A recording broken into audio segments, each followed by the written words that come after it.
The Lost Princess, Journey Back to the Throne. In the kingdom of Eldoria, King Arlan and Queen Lila joyfully welcomed their first daughter, Princess Seraphina. She was blessed by the royal oracle with a prophecy that she would bring peace and prosperity to the kingdom. On Seraphina's left shoulder was a birthmark shaped like a lotus flower, a sacred symbol of the gods.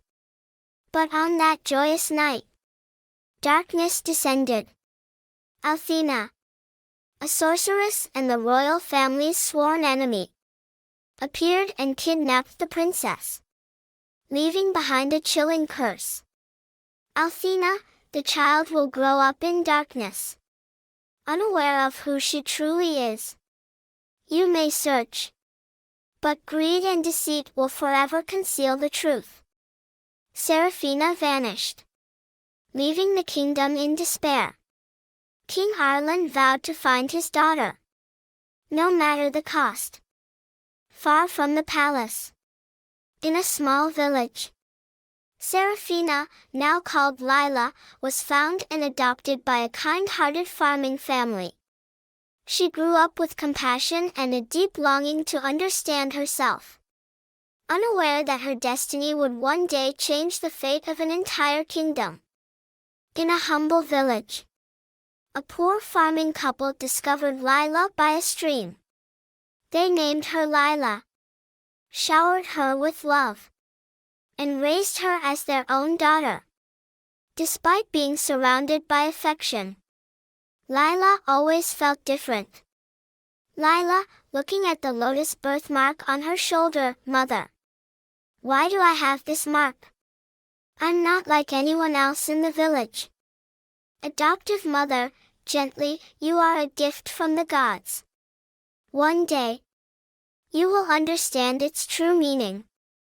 Lila grew up with a kind heart, yet she could not shake the questions about her origins. Meanwhile, far away, the king continued his relentless search for his lost daughter. Years passed, but King Arlan never gave up hope of finding Seraphina. One day, the royal oracle Selene appeared at the palace with crucial news.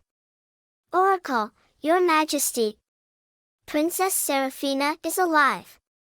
She bears a lotus-shaped birthmark, the sacred symbol of the royal family. Seek this mark, and you will find her." The king immediately issued a royal decree across the kingdom, summoning all girls with a lotus birthmark to the palace to verify their identity. The news spread quickly, stirring hope as well as greed. A villager, they say whoever is chosen as the princess will receive gold and live in the palace. A schemer, if I fake a birthmark, perhaps I'll have a chance. Far away in her small village, the news finally reached Lila. Hearing about the lotus-shaped mark, she felt a strange sense of urgency compelling her to leave. The royal decree caused a stir in Lila's village. Upon hearing about the lotus birthmark, Lila was stunned. She hurried home to tell her adoptive parents. "Lila, mother, could I be the one the king is searching for? My birthmark matches the description." Adoptive mother, worried, "Are you sure this is what you want? My child, the palace is no easy place, and the greed of others may harm you." Yet Lila's heart urged her forward. She felt this was her chance to uncover her true identity. Lila, determined, "I need to know who I am. Mother, if I don't go, I'll live in doubt forever." Her adoptive mother, teary-eyed, gave Lila a silver bracelet, the only item they had found with her. "Adoptive mother, take this bracelet. It will protect you. And remember, no matter what happens, this will always be your home." Lila hugged her parents tightly, wiped her tears, and prepared to leave. As she looked back at her village one last time, she promised herself she would return with answers. Lila left her village at dawn, carrying only a small bag with some bread and the silver bracelet from her adoptive mother. Though her heart was filled with hope, the road to the palace was anything but easy. On the first day, Lila crossed vast fields where the wind howled. She came across an elderly woman struggling to push a cart full of grain. Elderly woman, panting, young lady, could you lend me a hand? I can't push this cart over the hill. Lila, smiling, let me help you. Using all her strength, Lila pushed the cart up the hill.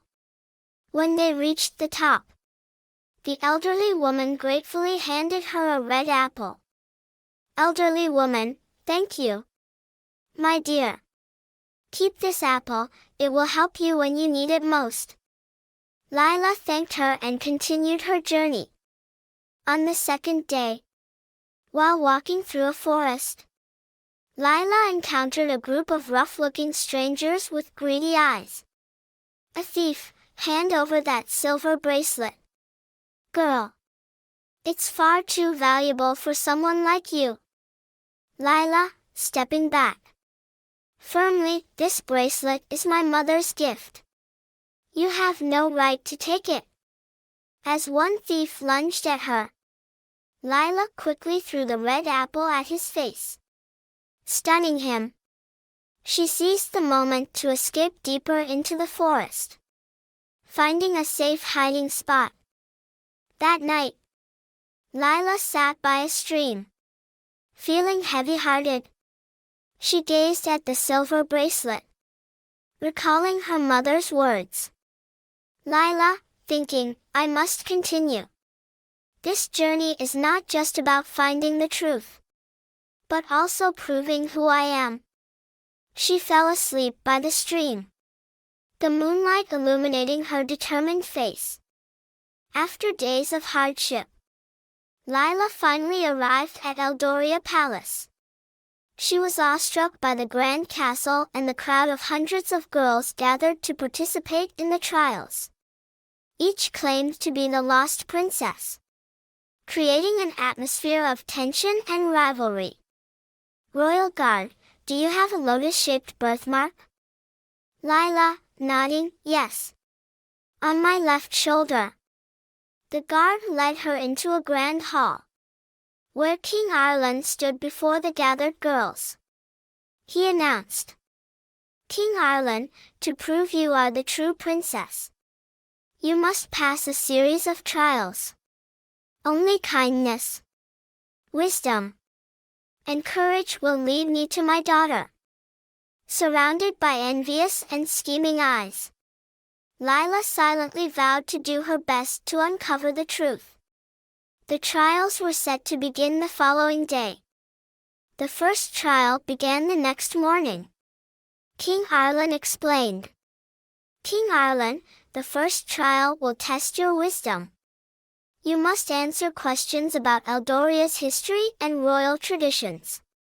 The most sincere and insightful responses will move forward. The questions ranged from historical knowledge to problem-solving as a princess. Many girls stumbled or offered overly elaborate answers. Lila, though unfamiliar with royal customs, answered with honesty. King Arlan, what would you do as a princess when faced with starving citizens? Lila, calmly, whether I am a princess or not, I would do everything to help them.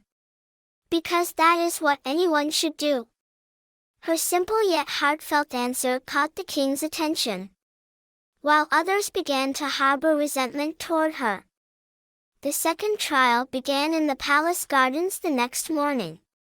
King Arlan announced. King Arlan, to prove your kindness, you must assist a beggar in need, disguised among you in the garden. Your actions will be observed from afar. An old man in tattered clothing appeared, walking with difficulty. Many girls ignored him or handed over scraps of bread to appease the king. When Lila saw him, she hurried over. "Lila, what do you need?" "Sir, let me help you." "Old man, I'm so thirsty. I can't walk anymore." Lila fetched water for him, helped him to a shady spot under a tree, and shared her last piece of bread. She stayed by his side, talking to him until he regained his strength. King Arlan, observing from a distance, was deeply moved by her sincerity and patience.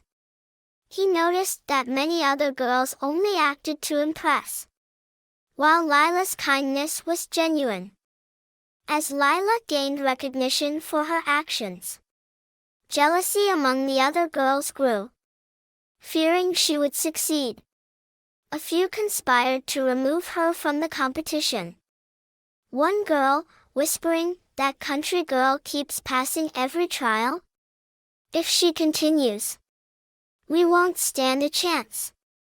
Another girl, "Let's ensure she doesn't make it to the next one." They decided to trap Lila by locking her in a room. That night, two girls approached her, pretending to be friendly. A girl, "Lila, we found something that looks like your bracelet. It might belong to your family." Lila, surprised, "Really? Please show me." Trusting them, Lila followed them to a small room, only to be pushed inside and locked in. Lila, banging on the door, "Open the door." "What are you doing?" A girl, mockingly, "Goodbye, princess. This is the end for you." Lila escapes. In the darkness, Lila stayed calm. She spotted a small window and used all her strength to climb out. Though shaken by their betrayal, she vowed to press on. Lila, thinking, "They may hate me, but I won't let them stop me. I'll prove the truth." The final trial was announced the next morning. "King Arlan, for your final trial, you must venture into the shadowed forest and retrieve a phoenix feather, a symbol of courage and renewal." Many girls hesitated, fearing the forest's dangers. But Lila stepped forward, undeterred. In the forest, Lila encountered a ferocious wolf. Using the red apple gifted by the old woman, she distracted it and continued. Deeper in the forest, she found a phoenix perched on a tree. Speaking gently, she asked, "Lila, I mean no harm. I only need one feather to complete my trial." The phoenix, sensing her sincerity, dropped a glowing feather before flying away. Returning to the palace, Lila presented the feather. Few others succeeded, and the king praised her bravery. "King Arlan, you have shown not just courage, but also wisdom and grace." Lila's successes fueled envy among the other girls. A group schemed once again to remove her. One girl, angrily, "She keeps winning. We need to act now." Another, "Let's make sure she doesn't even show up for the final judgment." That evening, they ambushed Lila, locking her in a dark storage room. But Lila managed to escape through a window, determined to face whatever challenges lay ahead. The king announced one last task. "King Arlan, you must find the crimson gem, a symbol of the royal family. It is hidden in a secret part of the palace." The girls searched everywhere. Lila discovered a faint red glow behind a crack in the wall of an old room. Pushing it open, she found the gem resting on an altar. Lila, whispering, "I found it." As she left, Other girls tried to ambush her, demanding she hand over the gem. One girl, threateningly, "Give it to us. You don't deserve it." Lila, firmly, "If you want it, earn it yourself. This is my effort." Using quick thinking, she distracted them and safely returned to the king. When Lila presented the crimson gem, it glowed brightly in the king's hands. The king declared, "King Arlan, the gem only reacts to royal blood. If she is my daughter, it will shine in my hands." The gem's light intensified, confirming Lila's lineage.